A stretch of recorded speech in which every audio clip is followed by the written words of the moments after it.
a blind woman was expelled from her home in the West until a lone cowboy gave her shelter. The morning sun cast long shadows across the dusty main street of Redemption Creek as Martha Evans stood trembling on the porch of what had been her home for 37 years. Her weathered hands gripping a wooden walking stick, her sightless eyes fixed on nothing, yet somehow seeing everything that mattered. The town council had spoken. The mortgage was overdue. Her late husband's debts had consumed their legacy, and now the banker's men were loading her few possessions onto a wagon bound for nowhere. If your own family threw you out with nothing but the clothes on your back, would you curse them or pray for their forgiveness? The autumn wind carried the scent of wood smoke and dying leaves as 6 armed men on horseback formed a semicircle around the small cabin 3 miles outside town. Their leader, a man with steel-gray eyes and a badge that caught the light like a knife blade, raised his hand to signal the others. Martha Evans sat motionless on the cabin's front step, her fingers moving gently across the carved handle of her walking stick, listening to the creak of leather saddles and the soft snorting of horses. She could not see the rifles pointed at her chest, but she could feel their cold presence like winter shadows across her face. But what happened in the next heartbeat would prove that sometimes the greatest strength comes from those who cannot see the hatred aimed at them. 3 days earlier, Martha had awakened to the sound of her neighbor's rooster crowing at dawn, just as she had every morning since losing her sight to fever 12 years ago. Her fingers found the familiar grooves in the wooden floor as she made her way to the kitchen, where she prepared the same simple breakfast of cornbread and coffee that had sustained her through countless lonely mornings. The small cabin that her husband Samuel had built with his own hands felt enormous now, filled with the echoes of conversations that would never come again, and the ghost of footsteps that had fallen silent forever. She moved through her daily routine with the precision that only the blind truly understand. Every item in her home had its place, every surface its texture, every sound its meaning. The loose board by the window that creaked when stepped upon, the way the wind whistled through the gap under the door when a storm approached, the particular song the tea kettle sang when the water was ready. These details had become her eyes, her compass through a world that had turned dark, not by choice, but by cruel fate. If stories like this speak to you, consider subscribing so you won't miss the next one. That morning brought a visitor. Martha heard the horse approaching long before most people would have noticed. "Ma'am," came a voice rough as desert stone, but gentle as Sunday morning rain. "Name's Jacob Pierce. I wonder if you might spare some water for my horse and maybe directions to Redemption Creek." Martha's hands tightened on her walking stick. Strangers rarely came this way, and when they did, it usually meant trouble was riding hard behind them. But something in the cowboy's voice made her pause. There was no mockery there, no pity in his tone when he spoke to the blind woman standing alone on her porch. "Water's in the well around back," she said carefully. "Rope and bucket are there. Town's about 3 miles northeast, following the main trail." She hesitated, then added, "You running from something or toward something, Mr. Pierce?" A long silence followed, broken only by the whisper of wind through the tall grass and the distant call of a red-tailed hawk circling overhead. When Jacob finally spoke, his words carried the weight of old wounds that had never quite healed. "Little of both, I suppose. Sometimes a man has to ride away from who he was to find out who he might become." As Jacob watered his horse, Martha found herself drawn into conversation with this mysterious stranger. He described the landscape around him with an artist's eye for detail, painting pictures with words that allowed her to see the rolling hills, the stands of cottonwood trees turning gold with autumn, the way the morning light struck the distant mountains.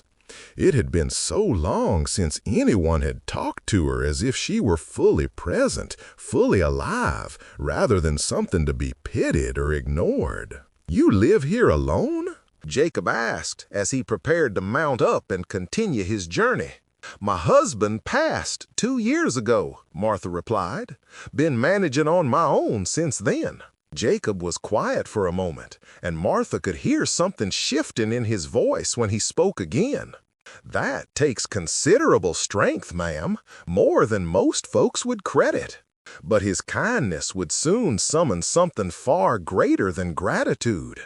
The trouble arrived the next morning in the form of 3 men from town: Mayor Hutchins, Banker Morrison, and Sheriff Blake. Martha heard their approach while she was feeding her chickens, the aggressive cadence of their horses' hooves announcing their intentions before they ever opened their mouths. She set down the feed bucket and waited on her porch, her chin raised in defiance of whatever storm they brought with them. "Martha Evans," Mayor Hutchins called out in his politician's voice, all false concern and hidden steel. "We need to have ourselves a conversation." "Then climb down off your horses and speak your piece," Martha replied, her voice steady despite the fear building in her chest like thunderclouds before a tornado. Banker Morrison cleared his throat with the self-importance of a man who held other people's lives in ledger books and legal documents. "It's about your late husband's debts, Martha. The mortgage on this property, the money he borrowed for seed and livestock that last year. The accounts are severely overdue." "Samuel worked this land for 20 years, Martha said, her knuckles white as she gripped her walking stick. "He built this cabin with his own hands, cleared every field, dug every fence post. This is my home." "Not anymore," Sheriff Blake interjected, his voice carrying the cold authority of a man who enforced the law without questioning its justice. "Bank's foreclosing. You got 3 days to gather what you can carry and find somewhere else to go." Martha felt the world tilt beneath her feet. "And where exactly am I supposed to go?" she asked. "I'm a blind widow with no family, no savings, and apparently no friends in this town." Mayor Hutchins shifted uncomfortably in his saddle. "There's a place for folks like you over in Silver Falls, a kind of institution. They take care of folks who can't take care of themselves." The words hit Martha like physical blows. An institution, a place where broken people were stored away like damaged goods, where she would spend her remaining years as an object of charity, stripped of dignity and independence. She thought of her garden where she grew vegetables by touch and smell, of her chickens who knew her voice and came when she called, of the morning ritual of coffee and remembering that kept Samuel's memory alive in the walls of their home. "I won't go," she said simply. "This is my land, my home. Samuel and I are buried in this soil, and I won't be driven from it by men who never worked an honest day in their lives." Sheriff Blake's voice turned hard as winter iron. "You don't got a choice in the matter, Martha. Law's the law, and debt's debt. You can leave peaceful, or we can make it unpleasant, but you will leave." But his cruelty would soon awaken a fury that shook the very foundations of what these men believed about power and justice. That evening, as Martha sat in her rocking chair, listening to the sounds of her animals settling down for the night, she heard hoofbeats approaching again. But these were different. The measured gait of a single horse, carrying a rider who approached with respect rather than aggression. "Mrs. Evans," came Jacob Pierce's familiar voice through the gathering darkness. "Saw some men heading back to town from this direction. Looked like they delivered unpleasant news." Martha found herself telling this stranger about the foreclosure, about the institution waiting for her in Silver Falls, about the 20 years of life that would be erased when the banker's men came to claim what had never truly been theirs to take. Jacob listened without interruption, and when she finished, the silence stretched between them like a bridge waiting to be crossed. "Got a proposition for you, ma'am," Jacob said finally. "There's an old cabin about 5 miles north of here, up in the timber.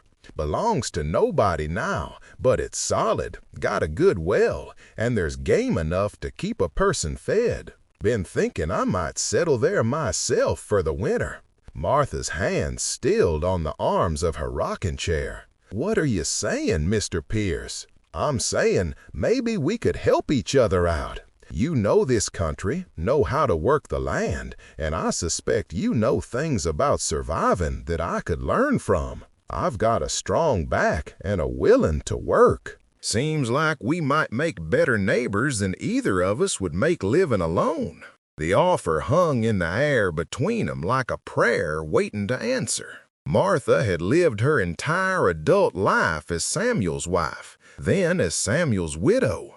The idea of starting over, of building something new with a man she barely knew, terrified and thrilled her in equal measure. "Why would you do such a thing for a blind woman you met yesterday?" she asked. Jacob was quiet for so long that Martha began to think he had ridden away without answering. When he finally spoke, his words carried the weight of old pain and hard-earned wisdom. "Lost my wife and daughter to cholera 3 years back," he said. "Been running from that grief ever since, but running don't heal nothing. Maybe it's time I tried standing still long enough to help someone else, and maybe find some peace in the process." Would you trust a stranger who offered you shelter when your own community had thrown you away, or would fear hold you back? The next morning brought Martha's answer in the form of the entire Redemption Creek Town Council, along with Sheriff Blake and 6 heavily armed deputies.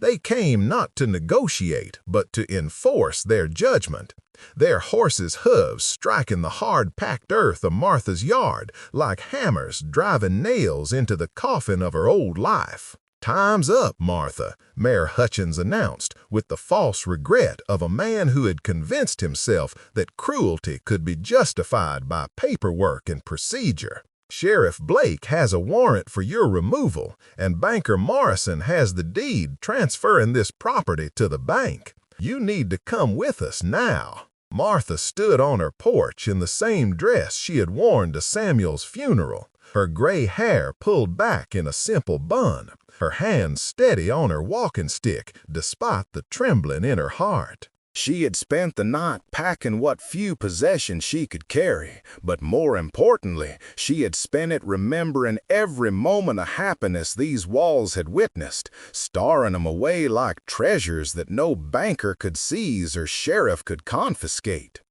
"I'm not going to your institution," she said quietly.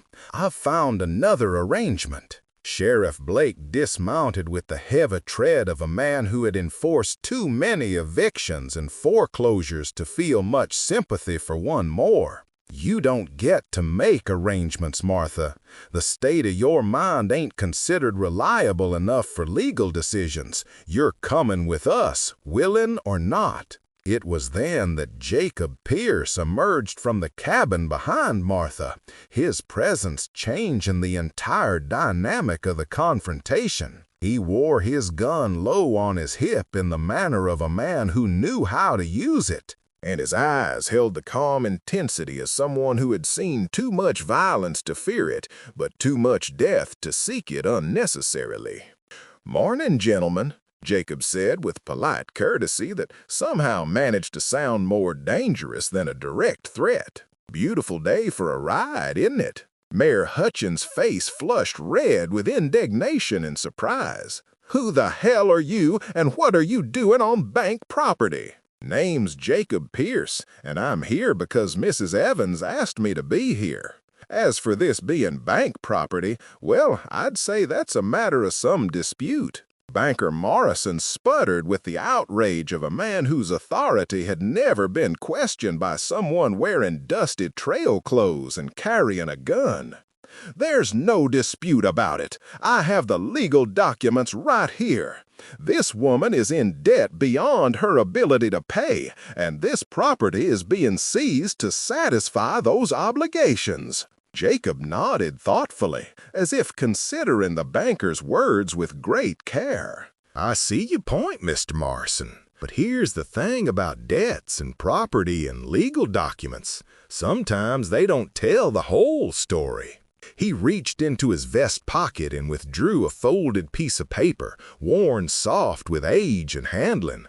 See, I got curious about Mrs. Evans' situation, so I took a ride into town yesterday evening and had myself a conversation with old Pete Connolly, who used to run the assay office before he retired. Pete's got a memory like a steel trap, especially when it comes to land claims and mineral rights. The paper crackled in the morning breeze as Jacob unfolded it, and Martha felt the shift in the air as the assembled men leaned forward despite themselves.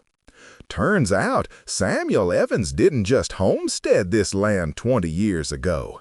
He also filed a mineral claim on the stream that runs through the property. According to Pete, there was talk back then of silver in that water, but Samuel was more interested in farming than mining. So he never did anything with the claim. Jacob paused, letting the implications settle like dust after a windstorm. Of course, mineral claims got their own rules about debt and foreclosure. Bank can seize the land, but the mining rights belong to Samuel's heir.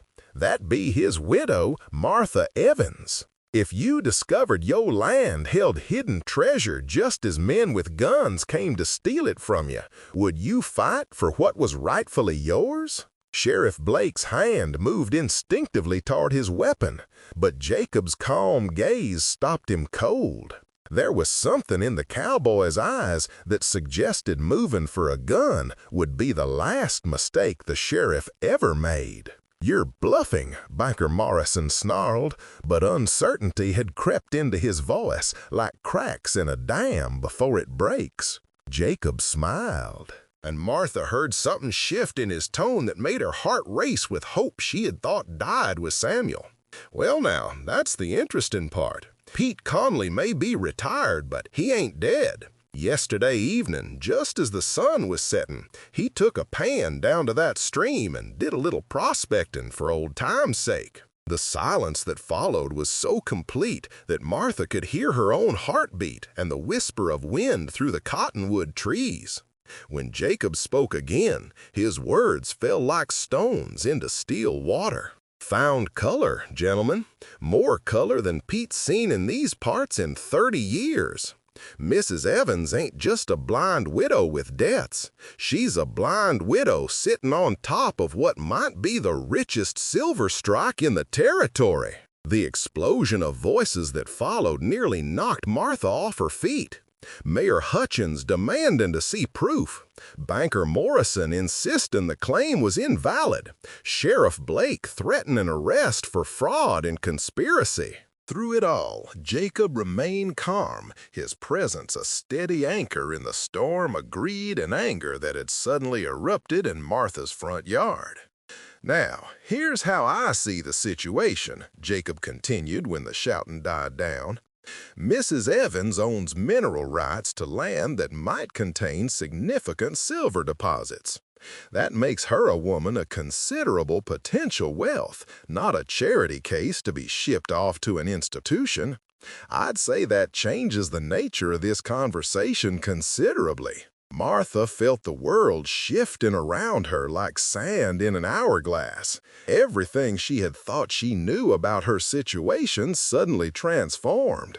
Samuel had never told her about filing a mineral claim. Perhaps he had forgotten, or perhaps he had kept it as a secret gift for the future, never knowing that future would find her standing blind and alone against men who saw her weakness as their opportunity. "This is ridiculous," Mayor Hutchins spluttered. "Even if there is silver, she can't work a claim. She's blind, for God's sake." "Blindness don't affect a person's legal rights," Jacob replied quietly, "and it sure don't affect their right to choose their own partners and advisors.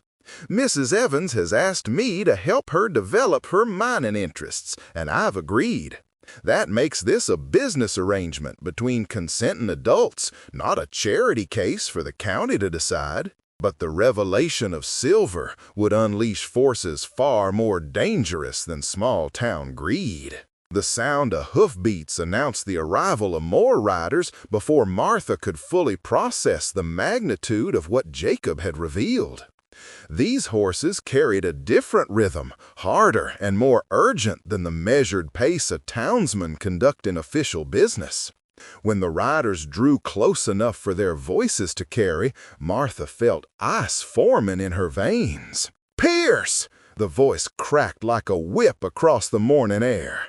"Jacob Pierce, you son of a bitch, we know you're here!"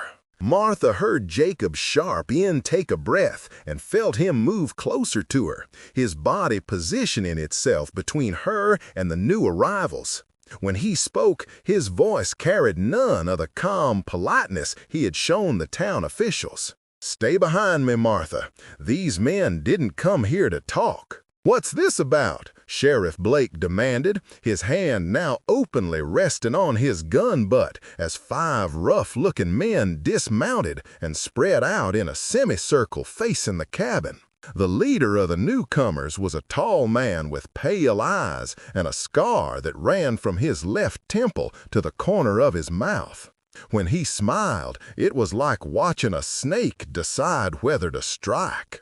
"Sheriff, meet Jacob Pierce, also known as Jake the Preacher, also known as the man who cost us $30,000 and 3 good men down in Arizona Territory last spring." Martha felt Jacob's tension like heat radiating from a forge. Whatever past he had been running from had finally caught up to them both. "That's ancient history, Donovan," Jacob said quietly. "I'm not the same man who rode with your brother's gang." Donovan's laugh was harsh as grinding millstones. "Ancient history? You put a bullet through Tommy's chest and made off with our biggest score. You call that ancient history?"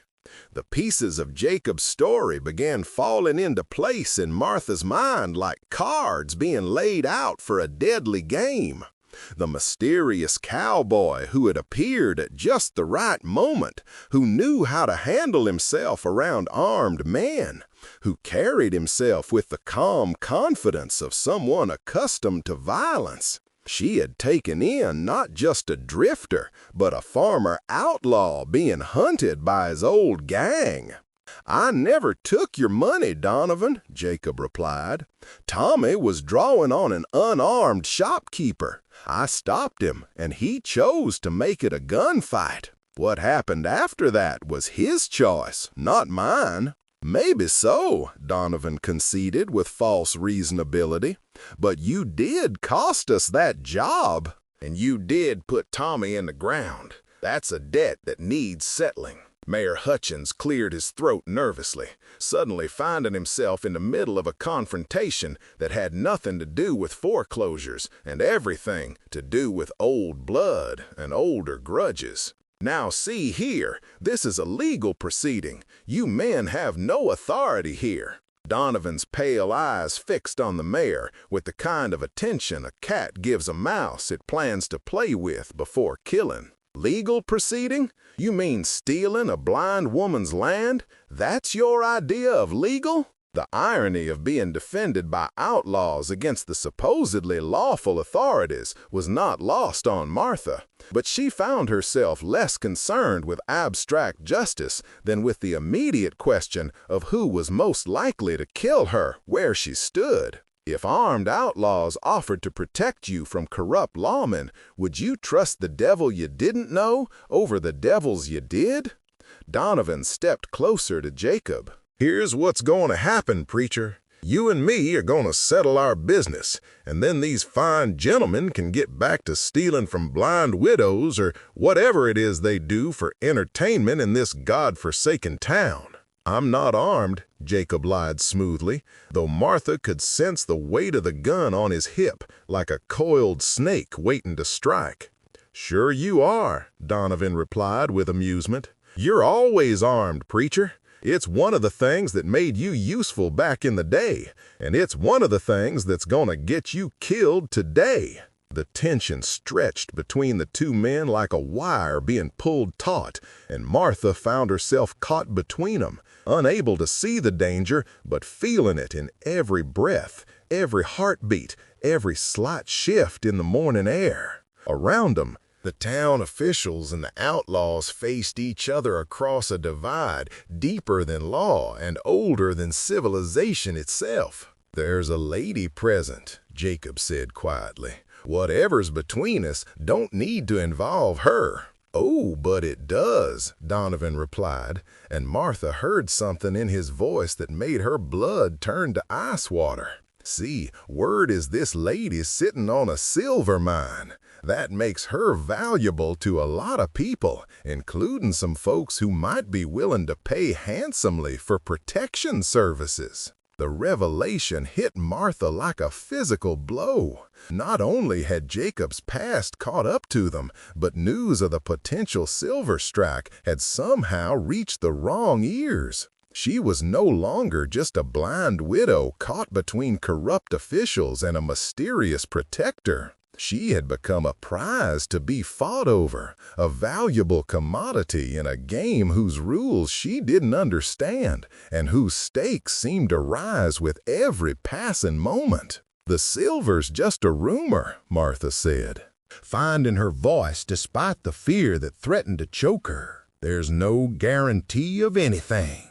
Donovan's laugh was like broken glass scraping against stone. Ma'am, in my line of work, rumors are often more valuable than facts.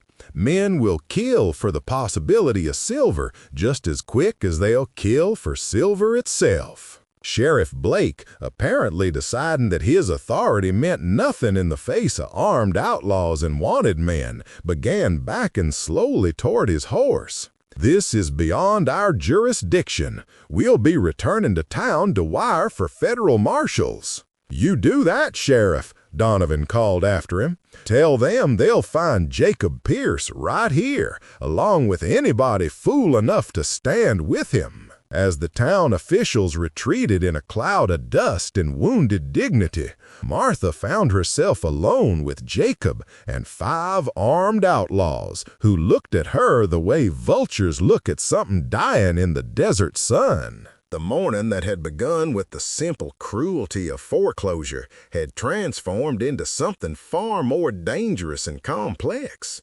"Last chance, preacher," Donovan said, his voice carrying the finality of a judge pronouncing sentence.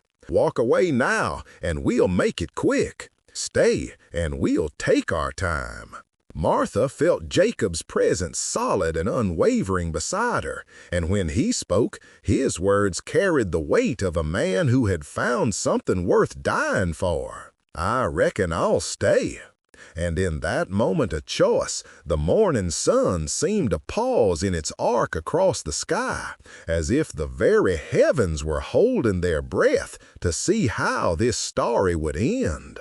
The silence stretched like a bowstring being drawn back, and Martha could hear the whisper of wind through grass, the distant call of a hawk, and underneath it all, the subtle sounds of men preparing for violence. Leather creaking as hands moved toward guns, boots shifting position on hard-packed earth. The soft metallic click of hammers being thumbed back. "Martha," Jacob said quietly, without taking his attention off the 5 men who faced him. "There's a root cellar behind the cabin, about 20 paces straight back from the kitchen door. When the shooting starts, you get there and you stay there until it's over." "I won't leave you to face this alone," Martha replied, her voice steadier than she felt. "You ain't leaving me, ma'am. You're staying alive so that this whole mess means something." Donovan's voice cut through their quiet conversation like a knife through silk. How touching! The killer and the blind woman making their last stand together. Tommy would have appreciated the irony. Martha heard movement then, the careful position in a man who had done this dance before, who knew the steps that led inevitably to death. But she also heard something else, something that made her heart leap with hope she had thought was lost forever.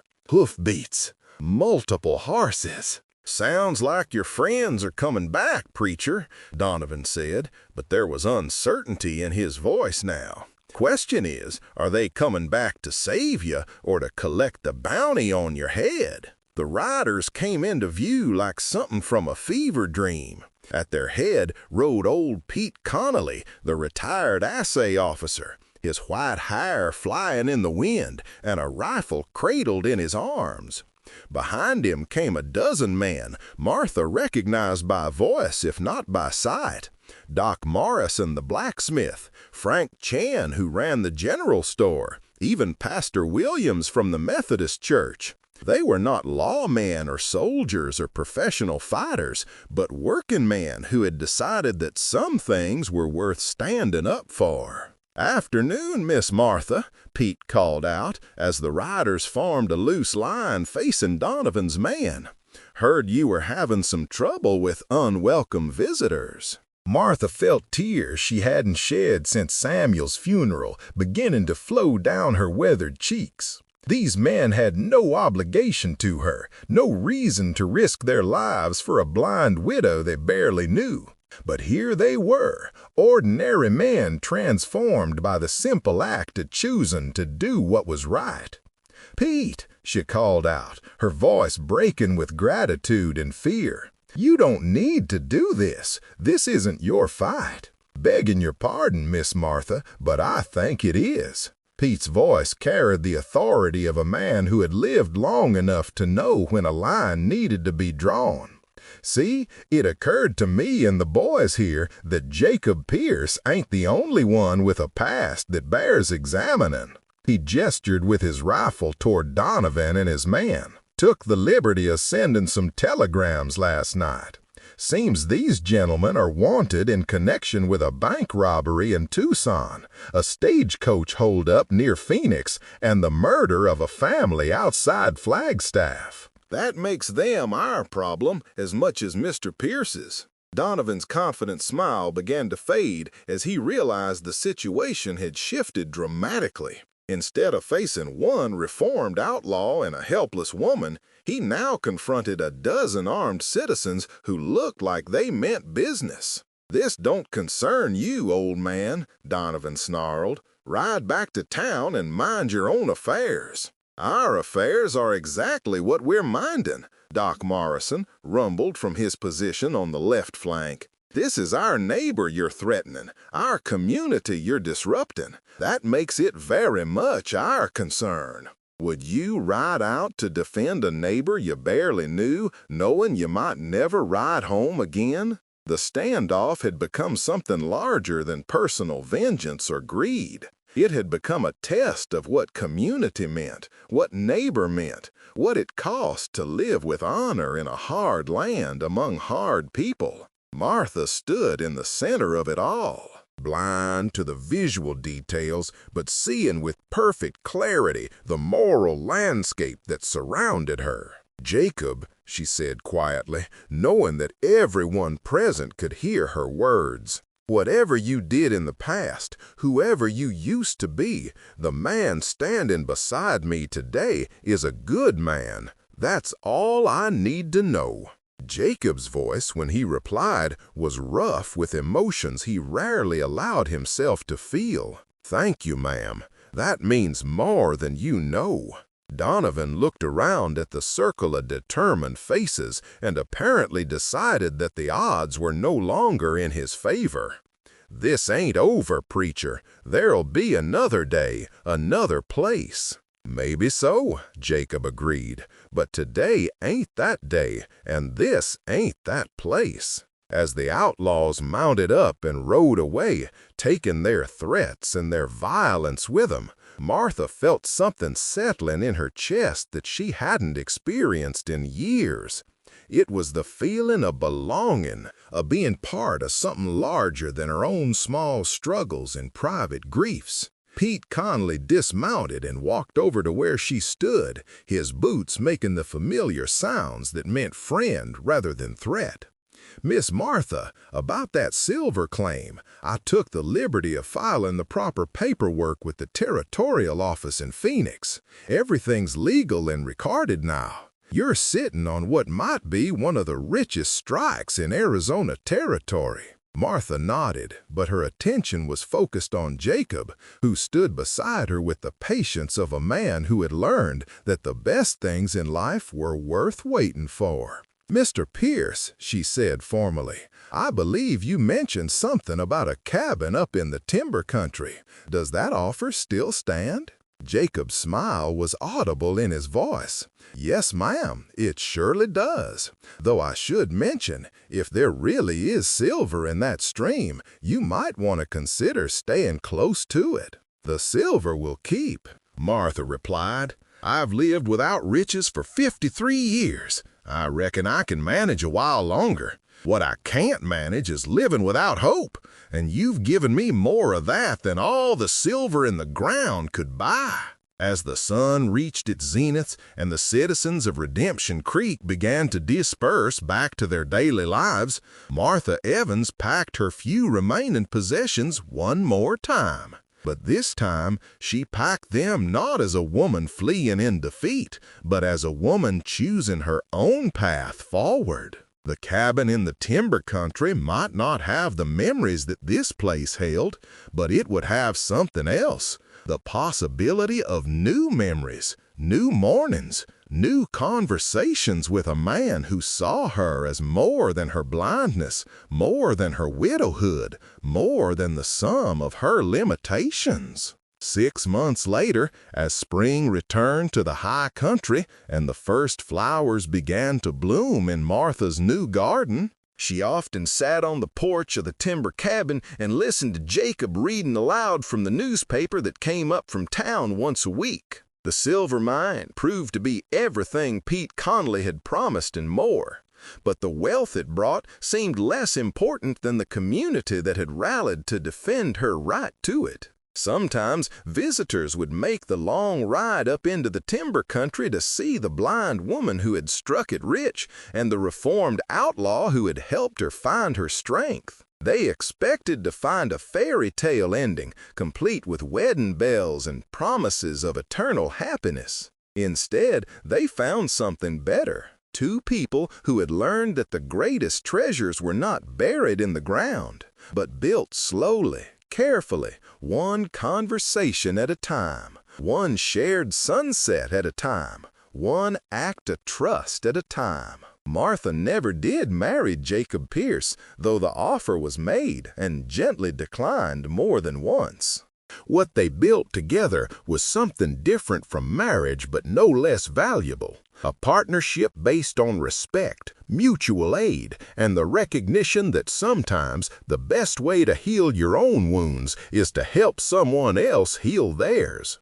The silver mine made Martha wealthy beyond her wildest dreams, but she used that wealth to establish a school for the blind in Redemption Creek, a place where people like herself could learn that blindness was not the end of possibility, but simply a different way of navigating the world.